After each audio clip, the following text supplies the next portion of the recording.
The alarm came at 400 hours. Commander Daeho was asleep in his quarters when the red light started flashing. He jumped from his bed and ran to the bridge of the military station. His heart was beating fast. Something was wrong. Very wrong. "Sir, we're receiving a distress signal from the colony ship Hope's Dawn," said Officer Minsu. His voice was shaking. "They're under attack." Daeho grabbed the console. "How far are they?" 6 hours away at maximum speed, sir." 6 hours. Daeho felt his stomach drop. The Hope's Dawn was carrying 50,000 people to a new world. Men, women, and children. His own daughter Hana was on that ship. She was only 7 years old. He had put her on the ship with her mother just 3 days ago. They were going to start a new life on the colony planet. "Who's attacking them?" Daeho asked. Minsu looked at the screen.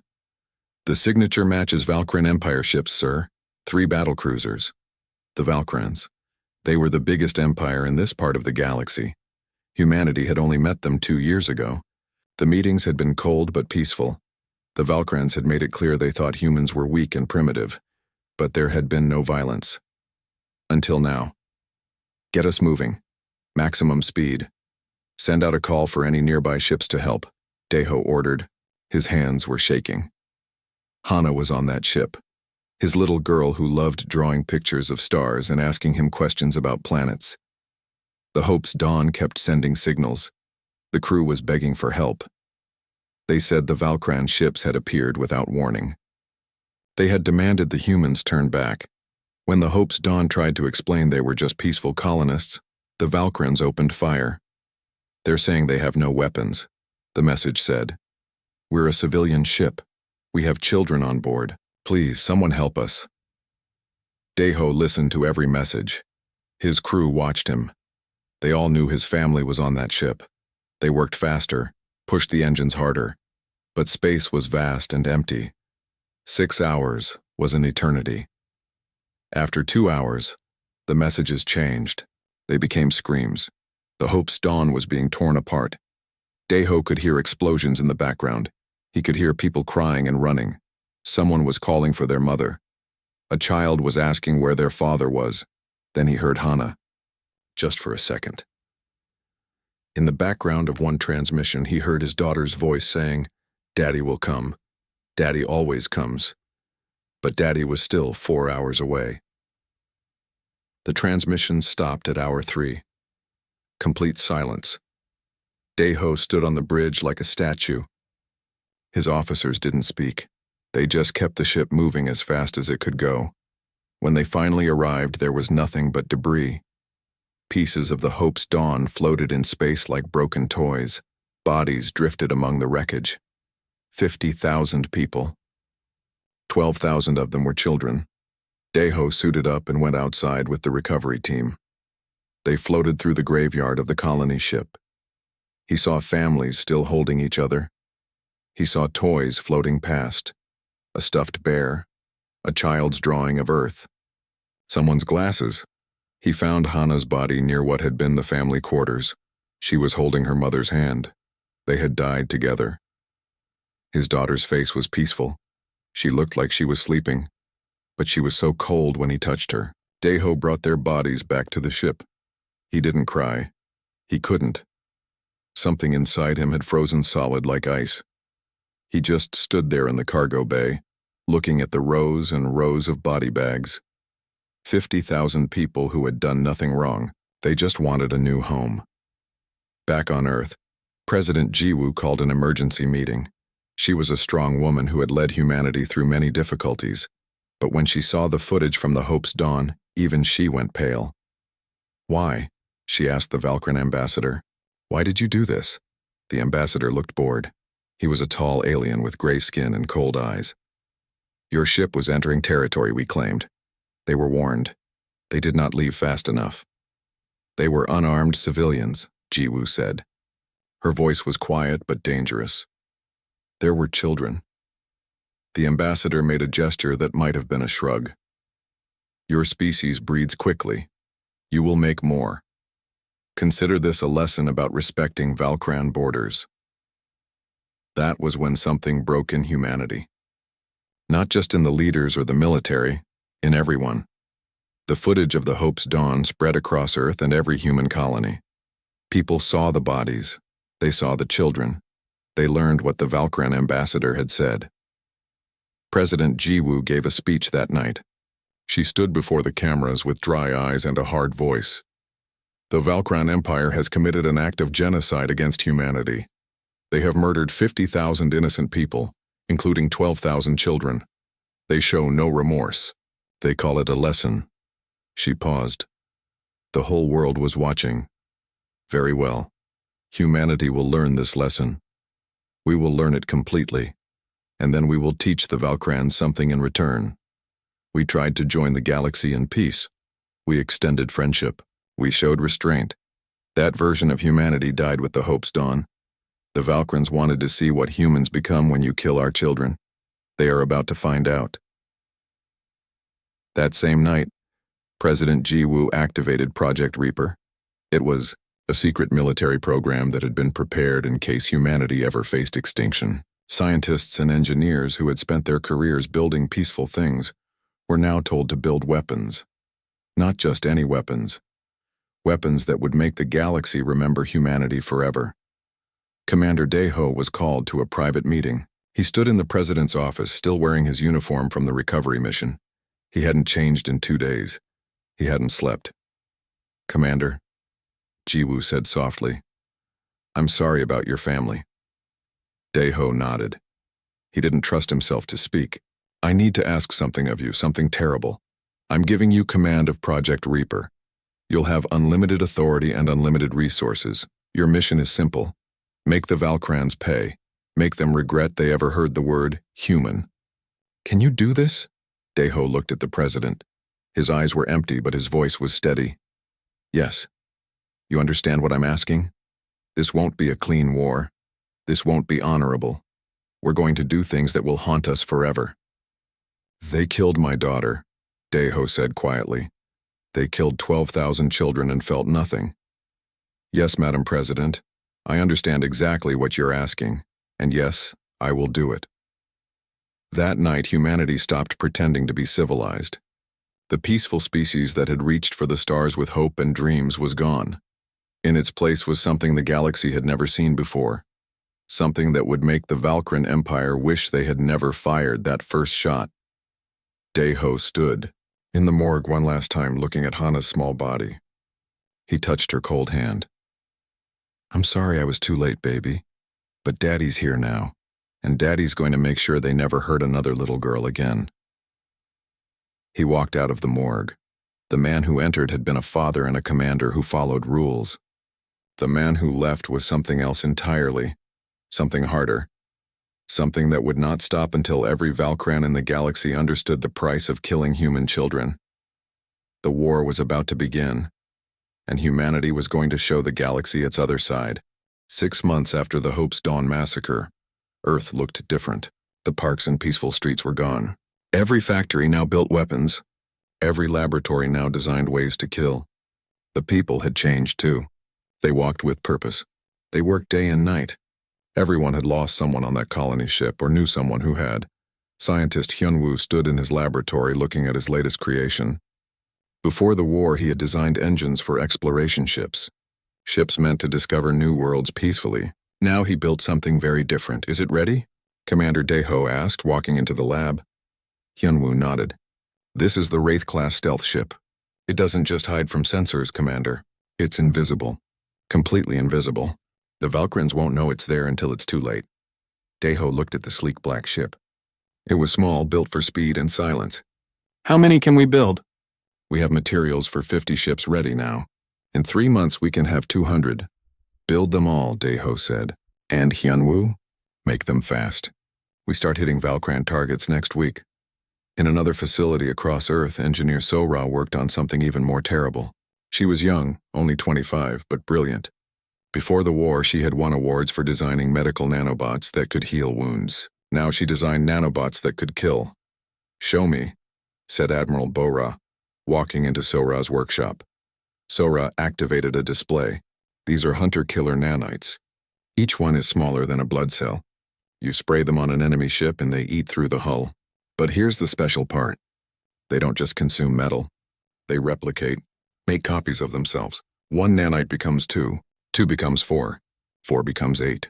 Within hours, a single canister can destroy an entire battleship. Bora watched the simulation. The nanites spread across the ship like a virus, consuming everything. And there's no way to stop them? Not once they start.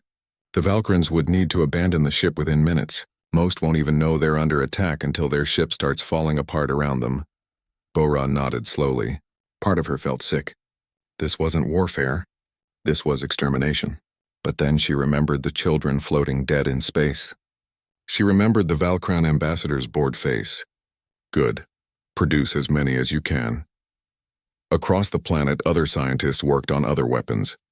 Weapons that broke international laws. Weapons that every civilized species had agreed never to use. But humanity wasn't feeling civilized anymore. Dr. Youngsuk created biological agents that targeted specific DNA. She could make a virus that only killed Valkyrians. It would pass through every other species harmlessly. But to a Valkyrian, it would be death in 3 days. Painful death. Professor Taeyang designed quantum bombs. They didn't just destroy ships. They erased them from existence. One moment a Valkyrian fleet was there. The next moment, nothing. Not even debris. Just empty space where thousands of aliens had been seconds before. President Jiwoo reviewed all these weapons. Each one made her feel a little more dead inside. But she approved them all. Build everything, she ordered. Deploy everything. Show no mercy. The first strike came on a Tuesday, a Valkyrian military outpost on the edge of their territory. It was a small base, only 3,000 soldiers. They were drinking and laughing, celebrating another successful raid against a weak species they had conquered. Then the lights went out. The Valkyrian commander tried to contact the power station. No response. He tried to contact the communications center. No response. He tried to contact the guard towers. Nothing. That's when the screaming started. Human soldiers came out of nowhere. They had infiltrated the base using the Wraith ships. The Valkyrians never saw them coming. The battle lasted 18 minutes. When it was over, there were no Valkyrian survivors. Not one, but the humans didn't just kill them. They left a message. Written on the wall in Valkyrian blood were words in their own language. You killed our children. Now you die. The Valkyrian High Command received the report and laughed. 3,000 soldiers? That's nothing. We have billions. Let the humans have their small victory. But it wasn't a small victory. It was a message. And the messages kept coming. A week later, a Valkyrian supply convoy disappeared. 20 ships carrying food and weapons for the front lines. They never reached their destination. When the Valkyrians sent scouts to investigate, they found the ships floating dead in space. Every crew member was gone. Just empty vessels drifting through the dark. 2 weeks after that, a Valkyrian research station went silent. This one was deep in their territory, supposedly safe. The Valkyrians sent a fleet to check. They found the station torn apart from the inside. The scientists had been working on new weapons. Now those weapons were gone, stolen, and every scientist was dead. The attacks continued, always at night. Always sudden, always brutal. The Valkyrians started to feel something they hadn't felt in centuries. Fear. Captain Minsu led a raid on a Valkyrian supply depot. His team moved through the facility like ghosts. They killed the guards silently. They downloaded all the computer files. And then they made a discovery. Commander, Minsu reported back to Daeho. You need to see this. The Valkyrians have enslaved dozens of species. They've been doing it for centuries. They conquer a planet, kill half the population, and force the rest to work as slaves. Daeho looked at the files. Pictures of aliens in chains. Children working in mines. Families torn apart. Where are these slave colonies? All over Valkyrian territory, sir. Hundreds of them. Daeho thought for a moment. Then he smiled. It wasn't a nice smile. Don't free them, not yet. Give them weapons instead. Secret weapons. Teach them how to fight. And tell them to wait for our signal. When we're ready, we'll turn the entire Valkyrian Empire into a war zone from within. This was the new human strategy. Not just to fight the Valkyrians, but to destroy them completely. To take away everything they had built. To make them feel the same helplessness that the Hope's Dawn passengers had felt. Admiral Bora commanded the Space Forces. She was older, experienced, and before the war she had been known for her diplomatic skills. Now she was known for something else, ruthlessness. She planned Operation Ghost. It was simple and terrible. Human ships would appear in 50 different Valkran systems at the exact same time. They would broadcast the footage from the Hope's Dawn massacre. Every Valkran in the Empire would see the children dying, would hear them crying for help, and then the message would end with coordinates and a countdown.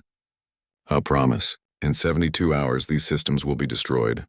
Evacuate if you can, or die like our children died." Alone and afraid, the plan went perfectly. 50 human fleets appeared in 50 systems.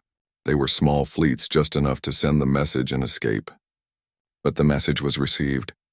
Billions of Valkrans watched humans broadcasting their war crime. Many Valkrans didn't care, but many did. They had children too. The Valkran High Command panicked. They couldn't defend 50 systems at once. They had to choose which ones to save. They moved their fleets, concentrated their forces. And that's when the humans struck, not at the 50 systems. Those were decoys. The humans hit the systems the Valkrans had left undefended. Shipyards burned. Fuel depots exploded. Military academies were destroyed with all the students still inside. This was the new human way of war. Deception, misdirection, cruelty. Make the enemy choose between bad options. Then punish them for whatever they choose. Lieutenant Jae-hee was part of a boarding team. They captured Valkran ships and interrogated the crews. Jae-hee had lost her brother on the Hope's Dawn. He was 15 years old. Now she made Valkran soldiers tell her everything. Where their fleets were. What their plans were. How many civilians were on each world. The Valkrans who refused to talk were shown videos. Not of torture. Of Valkran children playing on their home worlds. "These are your kids, right?" Jae-hee would say softly. "Beautiful children. It would be terrible if something happened to them. If, say, a human strike team visited their school." She hated herself for it. But it worked. The Valkrans talked. Back on Earth, not everyone agreed with the new tactics. Dr. Young-suk, the chief ethics officer, wrote a long report. She explained that humanity was becoming the very thing they hated, that they were committing the same crimes as the Valkrans, that future generations would judge them harshly. President Ji-woo read the report in her office. Then she called Young-suk in for a meeting. "You're right," Ji-woo said quietly. "Everything you wrote is correct. We are becoming monsters. History will remember us as the species that abandoned our principles, that fought dirty and cruel, that murdered civilians and felt justified doing it." Young-suk nodded, relieved. "Then you'll stop? You'll find a better way?" Ji-woo looked at her with tired eyes. "No, because history will be written by the survivors, and I'm going to make sure humans survive. If that makes us monsters, so be it. I'd rather be a living monster than a dead saint." "Wouldn't you?" Young-suk stood up. She placed her resignation letter on the desk. "No, Madam President. I wouldn't. I'm done." She walked out. Ji-woo watched her go and felt a piece of her own humanity leave with her. But she didn't call her back. The war continued. Hyun-woo's Wraith ships were now in full production. 200 invisible vessels stalking through Valkran space. Sora's nanites were deployed on dozens of enemy ships. They would activate all at once, creating chaos and terror. The galaxy was starting to notice. Other species sent message. The Valkran Emperor sat on his throne and watched his empire crumble.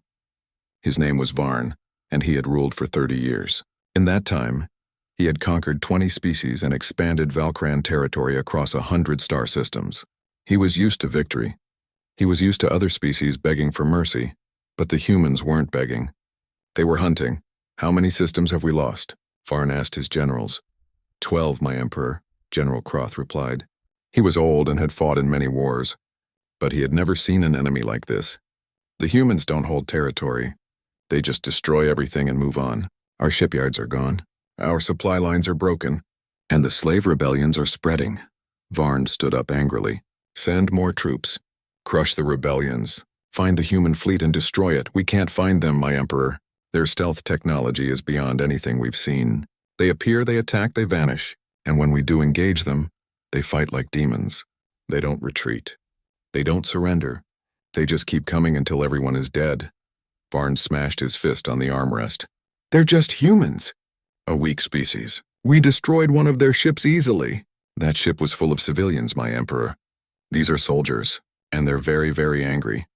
The emperor was about to respond when the lights flickered. Then the communications console started broadcasting a message. It appeared on every screen in the palace. On every screen in every Valkyran city across the Empire. Millions of Valkrans stopped what they were doing and watched. It was Commander Deho. He wore a simple military uniform. His face was calm. Behind him, Valkran prisoners were chained to the wall. They looked terrified. "People of the Valkran Empire," Deho said in perfect Valkran language. "My name is Commander Deho of Earth. 6 months ago, your military murdered my daughter. Her name was Hana. She was 7 years old. She liked drawing pictures and asking questions about the stars." He paused. His voice never changed. It stayed calm and cold. "Your government killed her mother, killed 12,000 children just like her. And when we asked why, your ambassador said you would make more, that our children meant nothing, that it was just a lesson about respecting your borders." The camera moved closer to Deho's face. His eyes were empty, dead. "We learned that lesson. Now we're teaching you one. Every Valkran military installation will be destroyed. Every Valkran supply depot will burn. Every Valkran warship will be torn apart. We will take everything you have. We will make you feel the same helplessness our children felt. And we will not stop until your empire is dust." The prisoners behind him started crying. Deho didn't even look at them. "Your emperor will try to negotiate. He will offer peace. We will reject it. Your people will try to surrender. We will refuse. Because you don't negotiate with prey." Those were your words. Now they're ours. This war ends when we say it ends. Not before. The broadcast ended. Across the Valkran Empire there was silence. Then panic. People started running. Some tried to flee to distant systems. Some tried to hide. But they were learning what humans had learned. There was nowhere to run. Nowhere to hide. The humans were everywhere. President Jiwoo received the first peace offer 3 days later. The Valkran Emperor himself sent the message. He offered reparations, money, resources, territory. He even offered to execute the admiral who had ordered the attack on the Hope's Dawn. Jiwoo read the message and deleted it. Then she sent out orders to every human fleet. No mercy, no prisoners, no peace. Commander Deho led Task Force Vengeance deeper into Valkran space. His fleet was small but deadly. 20 Wraith ships, invisible and fast.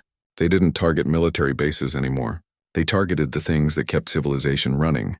They destroyed water processing plants. Entire Valkran cities went without clean water. Children got sick. The old died. They bombed agricultural worlds. The farms burned. Food became scarce. The Valkrans started to starve. They hit medical supply convoys. Hospitals ran out of medicine. Wounded soldiers died in their beds. Sick civilians had no treatment. This was the new strategy. Make the Valkrans suffer. Make every citizen understand the price of killing human children. Make them beg their government to surrender. And when they begged, humanity would say no. Lieutenant Jaehee's unit specialized in psychological warfare.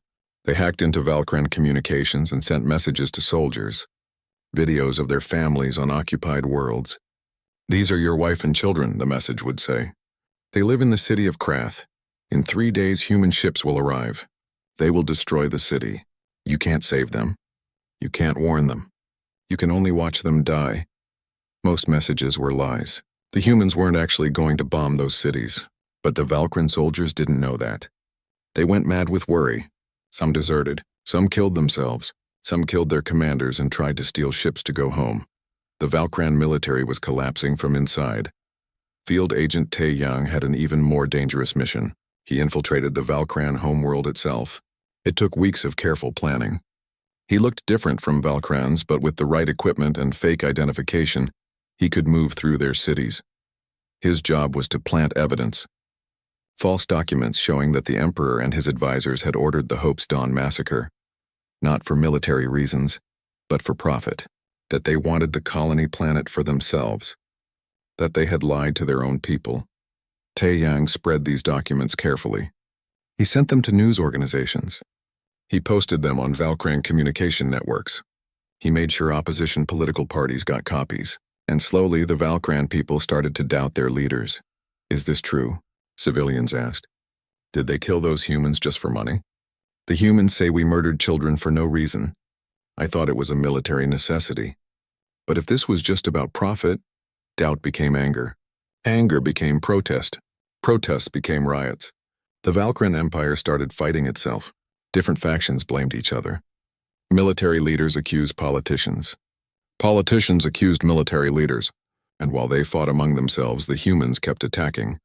Admiral Bora commanded a major assault on a Valkran industrial world. This planet made weapons and ships for the Empire. It was heavily defended. Most military commanders would have avoided it. But Bora didn't avoid anything. She sent in the nanites first. Sora's terrifying creation. They spread across the orbital defense platforms silently. The Valkrans didn't know anything was wrong until their own weapons started failing. Guns wouldn't fire. Shields wouldn't activate. Ships lost power. Then the human fleet arrived. Not wraith ships this time, battleships big and powerful and angry. They didn't try to be stealthy.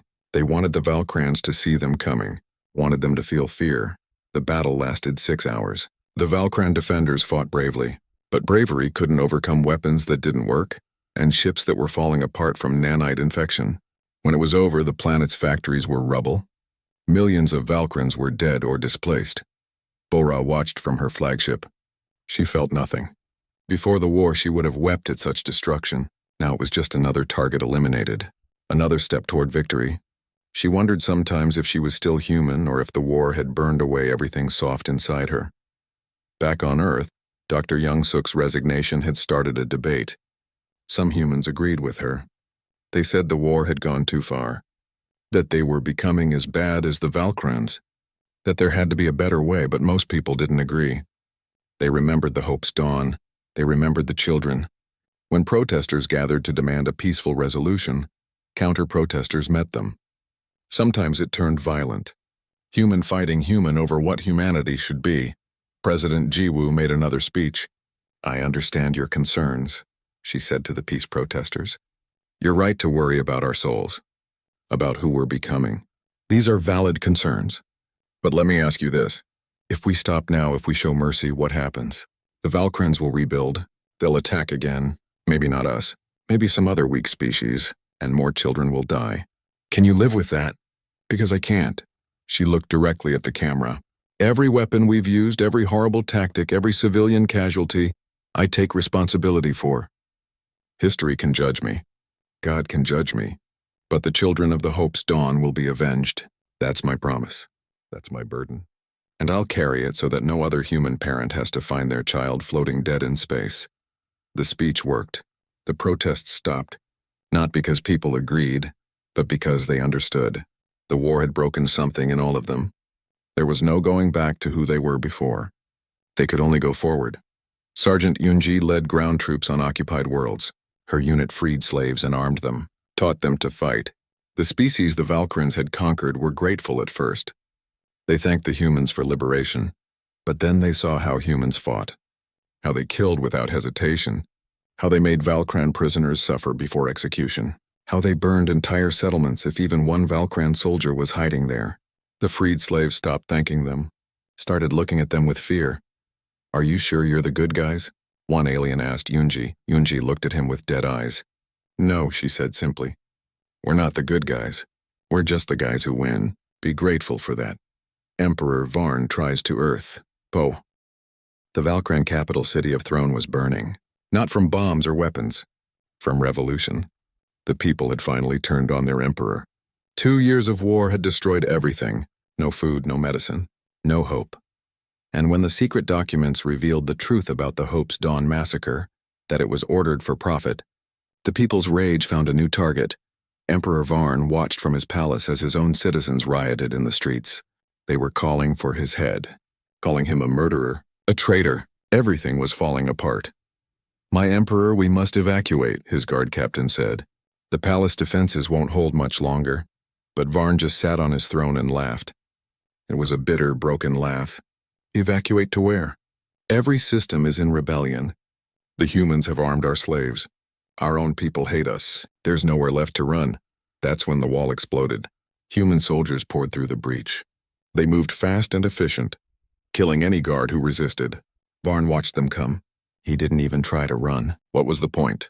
Commander Daeho walked through the smoke and debris. He looked older than he had 2 years ago. His hair was graying. His face was harder. He stopped in front of the throne and looked up at the Emperor. "Emperor Varn," Daeho said calmly, "you're under arrest for genocide and crimes against humanity." Varn looked down at him. Just kill me. That's what you want, isn't it? Revenge? Daeho shook his head slowly. Death is too easy. Too quick. You're going to live, Emperor. You're going to watch everything you built get destroyed. Every colony. Every achievement. Every piece of Valkran history. You're going to see it all torn down, and then you're going to stand trial, and the whole galaxy is going to watch you answer for what you did. Varn was taken away in chains. The sight of the mighty Emperor defeated, imprisoned, spread across every news network in known space. The Valkran Empire had officially fallen. But humanity wasn't done. Not even close. President Jiwoo addressed the galaxy from Earth. The Valkran Empire is dissolved effective immediately. All Valkran military forces will surrender their weapons. All Valkran colonies will be placed under temporary Earth administration. Any resistance will be met with overwhelming force. She paused. Some of you will say this is too harsh, that we should show mercy. But I ask you to remember, the Valkrans showed no mercy to our children. They conquered dozens of species and enslaved billions. They committed genocide and felt nothing. This is justice. Not revenge, justice. The galaxy was silent. No species dared to argue. They had all seen what humanity could do when angered. They had seen the Valkran Empire, one of the most powerful civilizations in the galaxy, reduced to nothing in just 2 years. Captain Dong-hyun was part of the team that searched Valkran government buildings. What they found was worse than anyone expected. Detailed records of every crime the Valkrans had committed, lists of species they had exterminated, videos of massacres, documentation of slave camps, evidence of experiments on living prisoners.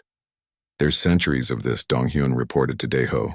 The Hope's Dawn wasn't unusual for them. It was standard procedure. They've been doing this for generations. Daeho looked at the files. Thousands of hours of footage, millions of documents, all proving that the Valkrans were even worse than humanity had thought. Publish everything, every file, every video, every document. Let the galaxy see exactly what they were. The files were released. Species across the galaxy watched in horror. They saw Valkran soldiers killing civilians for sport. They saw children torn from parents and sold as slaves. They saw entire planets burned just to test weapons. It went on and on. Crime after crime. Horror after horror. Suddenly, humanity's brutal war didn't seem so extreme. Many species that had criticized Earth's tactics went quiet. Some even sent apologies. We didn't know, they said. We didn't understand how evil they truly were. But President Jiwoo wasn't interested in apologies. You didn't know because you didn't want to know. You traded with them, signed treaties with them, looked the other way when they conquered weaker species. Your ignorance allowed this to continue. Remember that. The dismantling of the Valkran Empire continued. Admiral Bora oversaw the systematic destruction of every Valkran colony. Not the people. The infrastructure. The buildings. The monuments. Everything that said Valkrans were here. Why are we doing this? One of her officers asked. The war is over. The Emperor is captured. Why keep destroying things? Bora looked at him. Because we're not just defeating them. We're erasing them. In 100 years, when people talk about the Valkrans, they'll talk about a dead empire, a cautionary tale, a mistake. There'll be a warning to every species in the galaxy. This is what happens when you kill human children. The Valkran people were scattered. Families were broken up and sent to different systems. They were given basic supplies and told to survive. Many didn't. Some species that the Valkrans had enslaved took revenge. Humanity didn't stop them. Lieutenant Jae-hee watched a group of Valkran refugees being loaded onto transport ships. They looked terrified, lost. Exactly how the Hope's Dawn passengers must have looked in their final moments. Do you feel better? Asked Sergeant Eunji, standing next to her. Seeing them suffer? Jae-hee thought about her brother. 15 years old. Dead because he was on the wrong ship at the wrong time. No, she said quietly. I don't feel better. I don't feel anything. That was the truth for most humans involved in the war. They had won. They had avenged the Hope's Dawn. But it didn't bring back the dead, didn't heal the pain. They just felt empty. Emperor Varn's trial was held on Earth. It was broadcast to every system in the galaxy. The prosecution presented evidence. Video after video, document after document, testimony from survivors. It went on for weeks. Varn sat through it all silently. He knew he was guilty. Everyone knew. When asked if he had anything to say in his defense, Varn stood up. I did what I thought was best for my people. I expanded our empire, made us strong. Yes, others suffered, but that's the way of the universe. The strong survive. The weak perish. If humanity had been weak, you would have perished too. But you were strong, stronger than we thought, so you survived and we fell. That's not justice. That's just nature. President Jiwoo stood up from the gallery. You're right about one thing. We are strong. Strong enough to show you what real strength looks like. Strength isn't just the ability to kill. It's the ability to protect, to remember, to ensure that what happened to our children never happens to anyone else's children. That's strength. What you did was just cruelty. Varn was found guilty on all charges. The sentence was life imprisonment. He would spend the rest of his days in a small cell, watching videos of his empire's collapse, over and over, every day, until he died, a living reminder of what happens when you underestimate humanity. Back on Earth, things were changing. The war was over, but the victory felt hollow. Commander Daeho returned home for the first time in 2 years. He visited the memorial built for the Hope's Dawn victims. 50,000 names carved in black stone. He found Hana's name and touched it gently. I did it, baby, he whispered. I made them pay. Every single one. But I don't feel better. I thought I would feel better. A woman standing nearby heard him. She was crying too. My son was on that ship, she said. He was 12. When I heard we won the war, I thought I'd be happy. But I'm not. My son is still gone. The Valkyran suffering doesn't bring him back, Daeho nodded. No, it doesn't. But at least no other mother will lose her son to the Valkrans. That has to count for something, does it? Look at us. Look at what we became.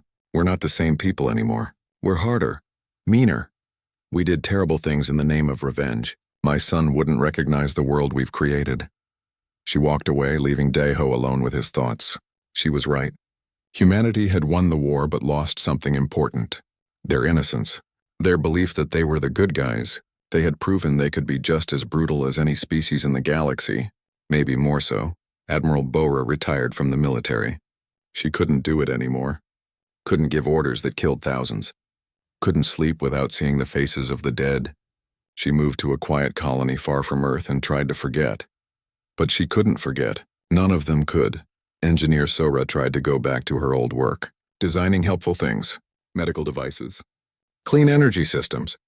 But her hands shook when she worked. All she could see were her nanites eating through ships, consuming everything. She had created a weapon that would exist forever, that could never be truly destroyed. The knowledge was out there now. Scientist Hyun-woo was the same. He tried to design peaceful exploration ships again, but every design turned into a weapon in his mind. What if we added stealth technology here? What if we made the hull stronger for ramming? What if... He couldn't think like a peaceful scientist anymore. The war had changed how his brain worked, had made him see everything as a potential weapon. He eventually stopped trying and just taught at a university. Maybe the next generation could be better than his. Field Agent Tae Yang never came home.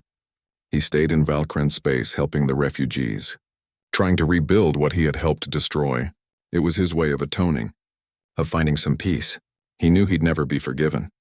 But maybe he could do some good before he died. President Jiwoo served out her term and refused to run again. I did what needed to be done, she said in her farewell speech. I made the hard 3 years after the fall of the Valkyran Empire.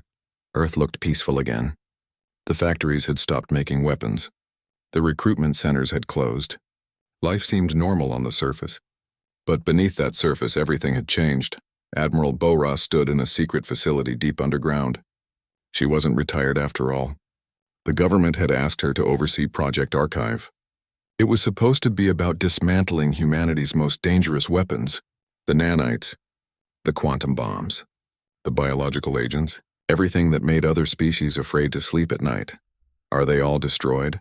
President So-min asked during her inspection visit. Bora looked at the young president. So-min was 35, idealistic, and believed humanity could return to its peaceful ways. She had campaigned on healing and reconciliation. The people had elected her because they wanted to forget the war, wanted to believe they could be good again. Yes, Madam President, Bora lied smoothly. Every weapon has been dismantled. The schematics have been deleted. We're clean. It wasn't true. The weapons were archived, hidden in facilities that officially didn't exist. The schematics were backed up in encrypted databases. Because Bora and other military leaders knew something the civilians didn't want to accept. The galaxy had learned to fear humanity. But fear was temporary. Eventually, another species would test them. Would think enough time had passed. Would believe humanity had gone soft again. And when that day came, humanity needed to be ready, needed to remember how to be monsters. So Min left the facility satisfied. Bora watched her go and felt tired. We're protecting her, she told herself. Protecting all of them. They can believe in peace because we remember war. She wasn't sure if that made her a hero or a villain. Maybe both. Former Commander Deho was dead now, but his legacy lived on. The military academy taught his tactics. Students studied his campaigns. He became a legend. The man who had destroyed an empire. The father who had avenged his daughter. They called him humanity's sword. But the students didn't know about his nightmares. About the nights he woke up screaming. About the therapy sessions where he couldn't speak about what he'd done. About the guilt that ate him alive until the day he died. They only knew the legend. Not the man. Lieutenant Jae-hee taught at that academy. She was a colonel now. She taught psychological warfare, how to break an enemy's will, how to make them fear the dark, how to turn their own minds against them. She was very good at teaching it. Too good. One day a student raised their hand. Colonel, do you think we'll ever need to use these tactics again? I mean, everyone's afraid of us now. Who would be stupid enough to attack humanity? Jae-hee looked at the young faces in front of her. They hadn't seen war, hadn't seen what humans could become. I hope you never need these tactics, she said honestly. I hope you have peaceful careers and never fire a weapon in anger. But hope isn't a strategy. You need to be ready, because eventually someone will forget. Someone will think we've gone soft. And when that day comes, you need to remind them why they should be afraid. The students nodded, taking notes. They didn't understand. Not really. How could they? They still had innocence, still believed there were lines you didn't cross. The war generation knew better. There were no lines, only survival. Engineer Sora had tried to forget her creations, but she couldn't. The nanites still existed in her mind. Every time she closed her eyes, she saw them spreading, consuming, replicating. She had created something that could end civilizations. And now she had to live with that knowledge. She started a foundation. It was dedicated to helping war refugees, not just human, anyone displaced by conflict, Falkrans included. Most humans thought she was crazy. Why help them? They killed our children. Because someone has to break the cycle, Sora would say. Someone has to try to heal instead of hurt. Maybe it's too late for my generation, but maybe the next generation can be better. She worked with Valkran children especially, kids who had lost their parents in the war, who had grown up in refugee camps, who only knew humans as the monsters who had destroyed their empire. She taught them that humans could be kind too, that they could build as well as destroy. It was slow work, hard work. Many days she wanted to quit, but she kept going. It was her penance, her way of living with what she'd done. Scientist Hyunwoo had died 2 years after the war ended. Heart attack, but everyone knew the truth. He had drunk himself to death. The guilt had eaten him alive. Before he died, he left a letter. It was published in every major newspaper on Earth. I built the Wraith ships, the letter said. I made humanity invisible, unstoppable. I'm proud of that work. It saved human lives. But I also regret it. Because now everyone knows what humanity is capable of. We can't pretend to be peaceful explorers anymore. We can't go back to who we were. I helped win the war, but I think we lost something more important. And I don't know if we'll ever get it back. The letter started a debate. Some people agreed with him, said the war had cost too much, that humanity had lost its soul. Others disagreed, said survival was more important than idealism, that being alive and guilty was better than being dead and innocent. President Somin tried to bridge the gap. She created the Reconciliation Council. Its job was to help humanity heal from the war, to process the trauma, to find a path forward. She appointed Dr. Young-suk to lead it, the woman who had resigned in protest during the war. Young-suk accepted. I walked away before, she said. I thought that was the moral thing to do. But I was wrong. You don't heal by walking away. You heal by staying and doing the hard work. The council organized therapy sessions for veterans, memorials for the dead, Discussions about ethics and warfare. It helped some people, but others couldn't be helped. The damage was too deep. Field Agent Taeyang never returned to Earth. He spent his remaining years in former Valkran space. He helped build schools for refugee children, dug wells for clean water, mediated disputes between different species. He died in his 70s, killed by a disease he caught from helping sick civilians. His funeral was attended by hundreds of aliens. Valkrans, mostly. People he had once helped destroy. Now they mourned him as a friend. He was a good man, one Valkran woman said at his funeral. He did terrible things during the war, but he spent every day after trying to make up for it. He never forgave himself, but we forgave him. His story spread. Some humans saw him as a traitor, helping the enemy. Others saw him as a hero, showing that humanity could still choose compassion. The truth, as always, was complicated. Captain Dong Hyun became a historian. He wrote the definitive book about the war. It was called The Price of Vengeance. In it, he documented everything. The Hope's Dawn massacre, humanity's brutal response, the fall of the Valkran Empire, the aftermath. He didn't try to make humanity look good or bad. He just presented the facts. We did what we thought we had to do, he wrote in the conclusion. We avenged our dead, protected our future, but we also became something we never wanted to be. History will judge us. Maybe harshly, maybe fairly, but the judgment that matters most is our own. Can we live with what we did? That's the question every human must answer for themselves. The book became required reading in schools. Young people needed to understand what had happened, what their parents and grandparents had done, what humanity was capable of when pushed too far. The galaxy had reorganized around the new reality. Humanity was the dominant military power, not because they wanted to be, but because everyone was afraid of them. Trade agreements were signed. Treaties were made, but there was always an undercurrent of fear. Don't anger the humans. Don't threaten their colonies. Don't hurt their civilians. Remember what happened to the Valkrans. It became common wisdom, a rule that every species understood. Humanity was peaceful until you made them not peaceful. Then they were unstoppable. Some humans were proud of this reputation. Good, they said. Let them be afraid. Better to be feared than to be victims again. Others were ashamed.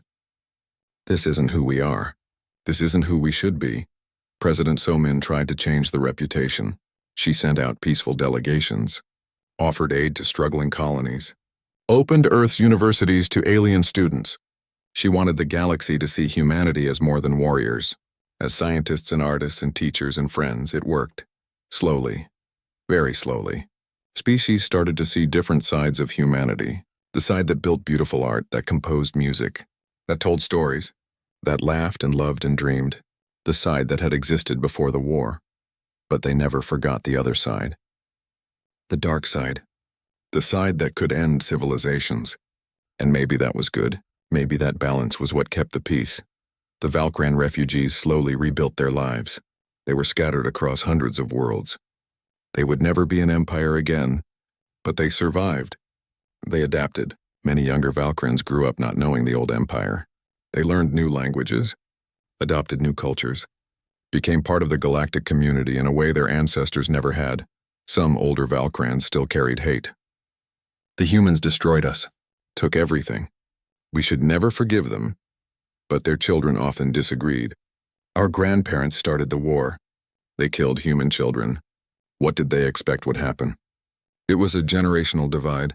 The old remembered glory. The